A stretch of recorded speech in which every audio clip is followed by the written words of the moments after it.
Great day to pick up an Evo.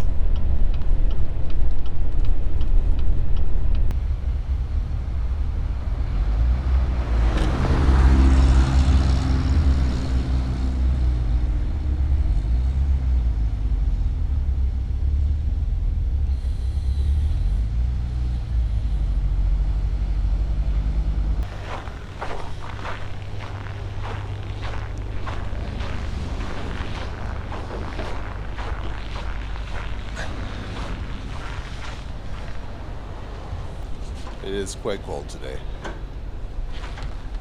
All right, Evo's loaded. Back to my shop.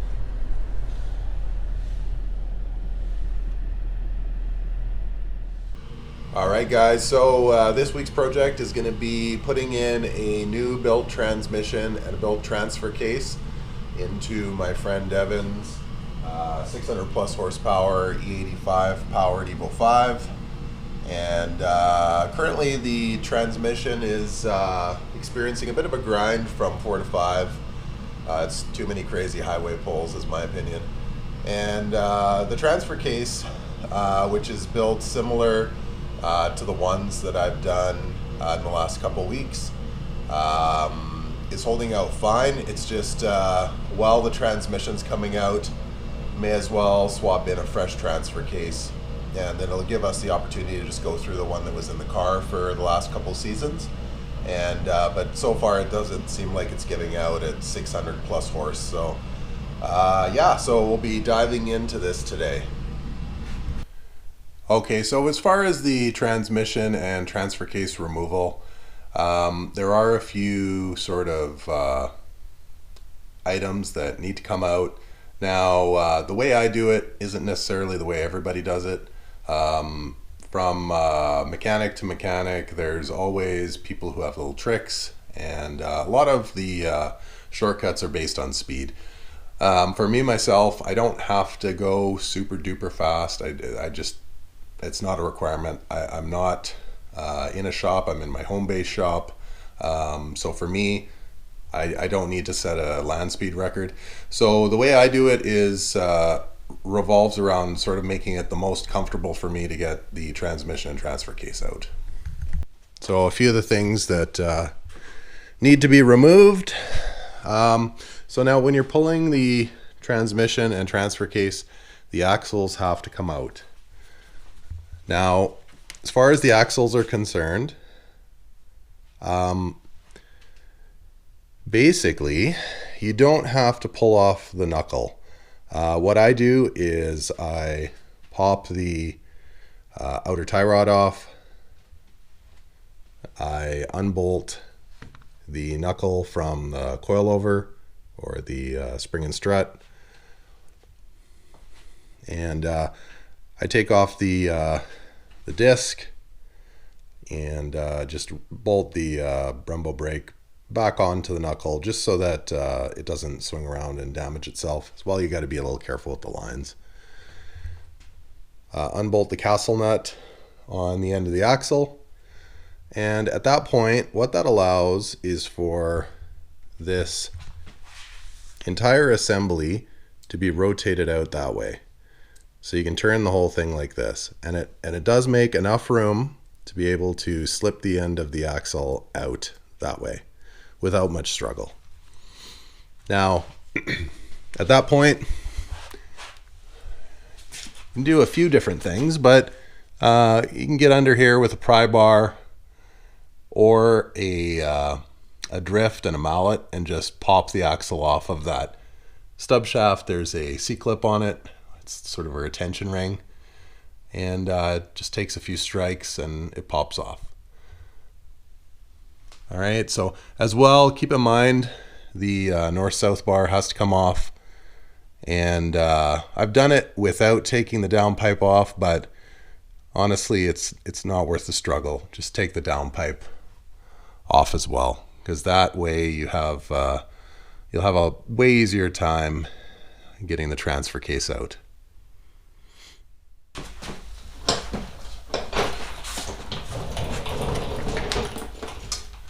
Okay, so at this point, we're going to pull the transfer case. We don't have to do anything with the drive shaft. It's splined and it's just slides in there. So it'll fall, but it won't fall very far because being a 3-piece drive shaft, this section is only about 1.5 feet. So, so what I'm going to do is the spot right along here where you can get a screwdriver in. Keep in mind this is riding on dowels, so it won't just fall right off. And so the idea will be to bring it this way, pop it off, and then pull it out. Keep in mind that you really need to be able to hold about 80 pounds at face level to do this without the assistance of a transmission jack. So just be a little cautious about that. Yeah, just know your limits, I guess.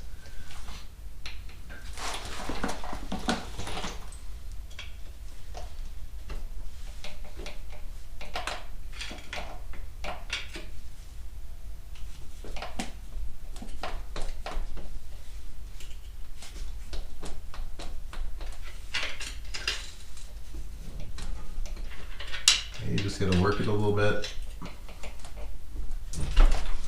Okay. Now it just popped off the dowels.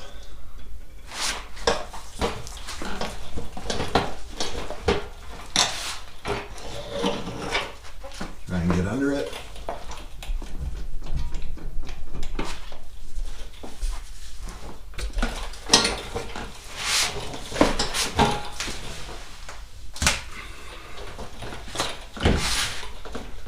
Okay, it's as simple as that.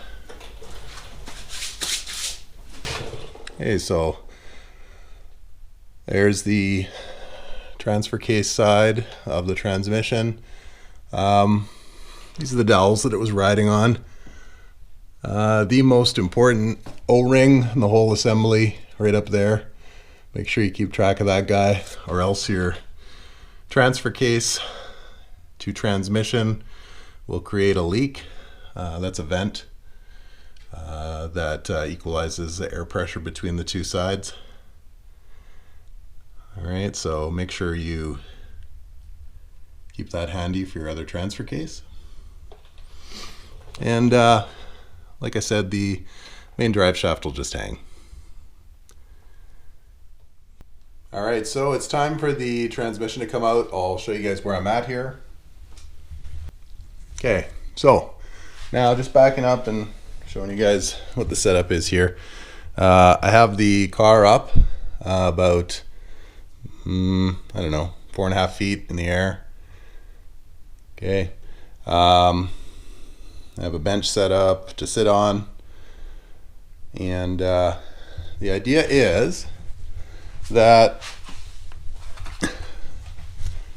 the engine here and the transmission have to be separated here. Now, because this is a push type setup for the clutch, I don't have to disengage the wedge collar. That would be normal in Evo land. You have to disengage that wedge collar to allow the throttle bearing to slide off the input shaft. And so now in this case, there is no wedge collar. So the transmission, the engine will just separate. Now what I have is I have a support here, this red one, and it has a threaded collar on it, so I can raise and lower the engine. And so what I'm going to do for space is I droop the engine down this way, but you have to be mindful of the pulleys. Pulleys can run into the frame of the car, but I droop it a little bit so I have some room to pull the transmission that way. Okay, so you get a pry bar between the transmission and the engine. The idea is to just pop it off these dowels here, okay, on either side. You loosen off the transmission mount at the top, like one of the engine mounts. That would be the passenger side engine mount. Now, if you don't have enough room, because what happens is the transmission here is in very close proximity to the subframe. You're going to put a strap on this eyelet here, run the strap to the rad support where there's another hook, and you just pull it forward, pull the engine forward. It'll rotate on the engine mounts. That will give you a little more room here to be able to pull the transmission out. All right. Now keep in mind that this is the same sort of procedure they would use to swap a clutch, and this is why a lot of people say that the Evo series are a little bit difficult to do a clutch on. A lot of people take them into a shop, so this is kind of the issue here. So, all right, so continuing on, let's get that transmission out. All right, so here we are. Transmission popped off. Got the clutch up there. We're gonna have to wipe it down, take a good look at it. Initially it looks perfectly fine, not a lot of dust or anything, you know, firing everywhere. Bell housing has a bit, but not excessive.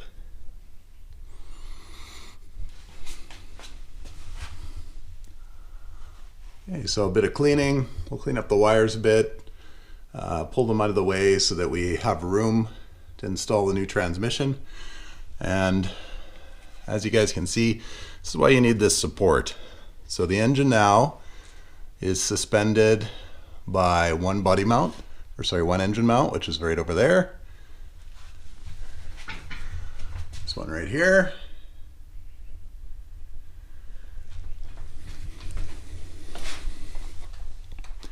Okay, the pulleys are comfortably away from the frame, so they're not being bent or sent out around. Yeah, the engine's supported by the pan, and it's pulled forward slightly by this strap so that we can avoid that subframe in the back.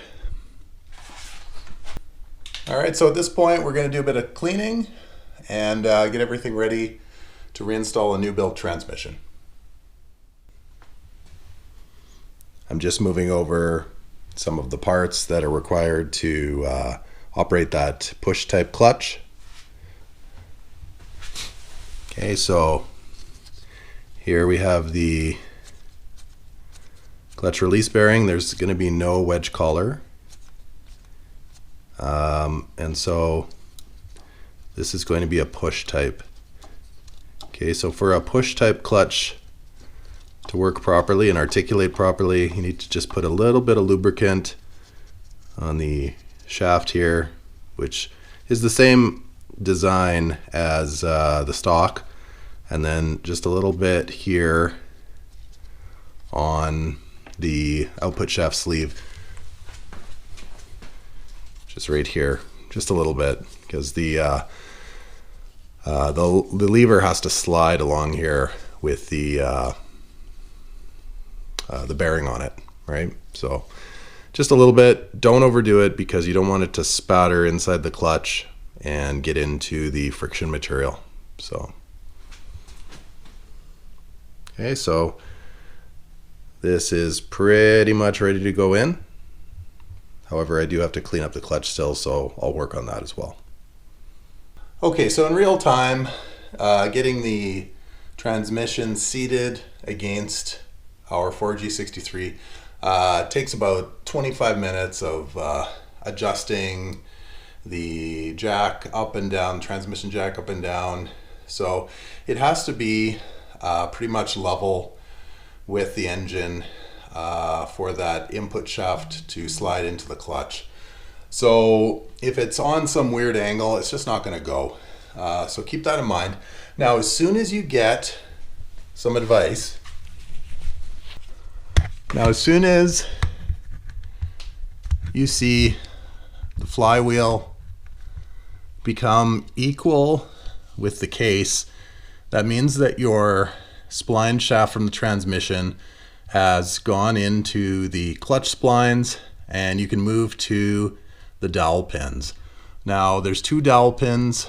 One is up here. That's the back of the engine. This is the output to the transfer case. So dowel pin 1 going to the other side. Dowel pin 2 is right here. Now what you want to do, as soon as the flywheel becomes aligned with the case, which means that your spline output shaft has gone into the clutch, you can pull the transmission in by alternating on these dowels. So going, quarter of an inch here, going to the other side, another quarter of an inch, going back and forth. It will pull the transmission in. And at this point, we go up to the top. Okay, so this is where we can remount the engine mount. The engine mount goes on top of the transmission right here. And we want to put it in before we bring everything up here to level. Because if we bring it up to level, we're not going to be able to get that engine mount in there. There's not enough room. So we would do it now, where the engine and the transmission are on just a slight angle. Keeping in mind those pulleys on this side. We want to be careful of those. Okay, so let's install the engine mount. Okay, transmission one is in as far as the engine mounts are concerned. You do have to droop the engine a bit to get these in and out. So if you are pulling the trans or doing a clutch, this would be the time to do engine mounts for sure. The Cusco ones bolt up good, quality's nice, no issue really with them. They have a little bit of adjustment, so you can center this pin here a little bit better, so there is some adjustment in these guys right down here. Okay, so, but overall, this is the time to do it when you're doing a transmission. Okay, so the transmission is in. Okay, so that's all good, that's in. Now at this point, okay, we still don't have the north-south bar on, we still don't have the radiator in, all of those things can go in later. So the next step would be to put in the transfer case. Okay, so here's the transfer case.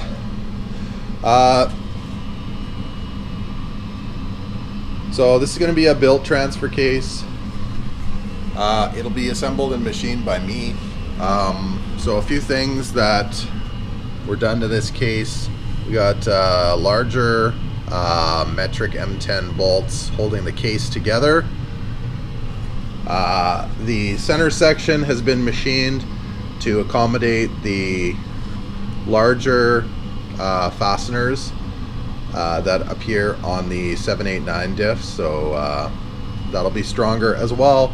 All the gears have been cryo treated, and the stub shafts that are going to come out here have also been cryo treated.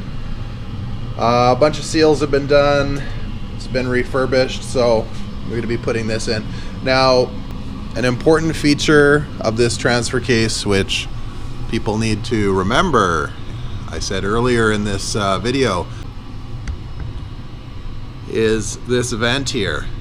So there's a small O-ring. What I usually do is I stick it in there with a small dab of petroleum jelly, just so that it'll stay on its own and it won't pop out.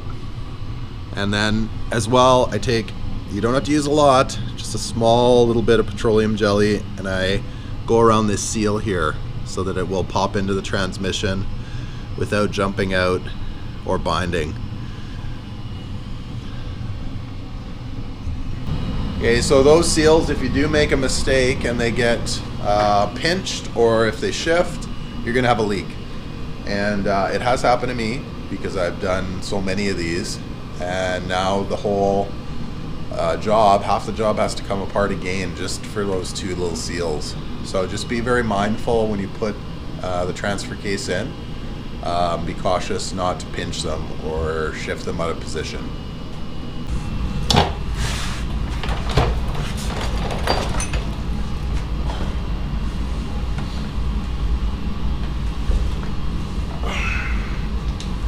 Okay, so first step,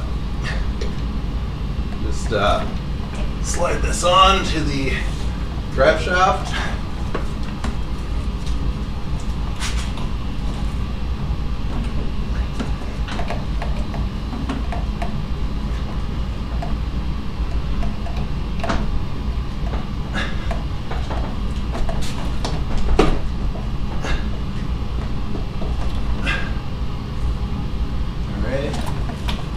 Okay, now we're at the point where it's gotten onto the dowel.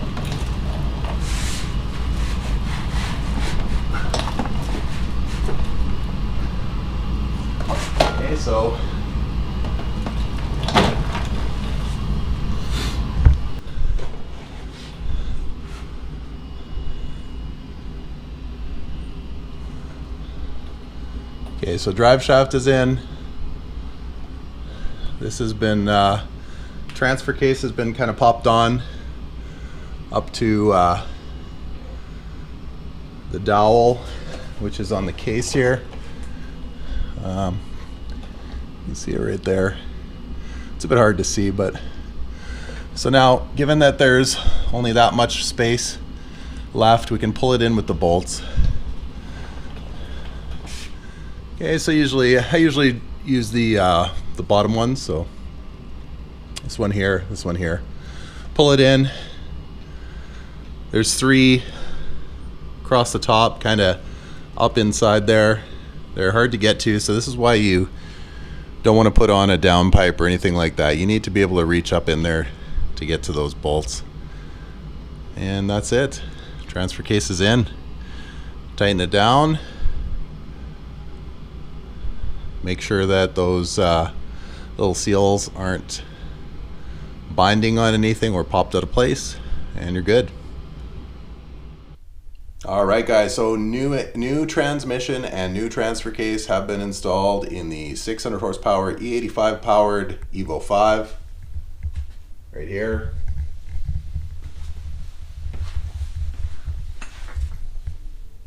All right, so everything's been buttoned up.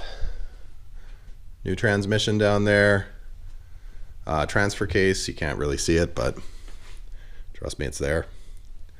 And we also installed Cusco engine mounts to help this thing from moving around. It is rock solid. It is not going anywhere. So, all right, guys, thank you for checking out the transmission and transfer case swap on my friend Devin's E85 powered 600 horsepower Evo 5. If you did enjoy today's video, make sure that you hit that bell to make sure that you get regular updates when I do post videos. Please subscribe to the channel and head over to Instagram and check me out at Wrench Rampage. Have a good night.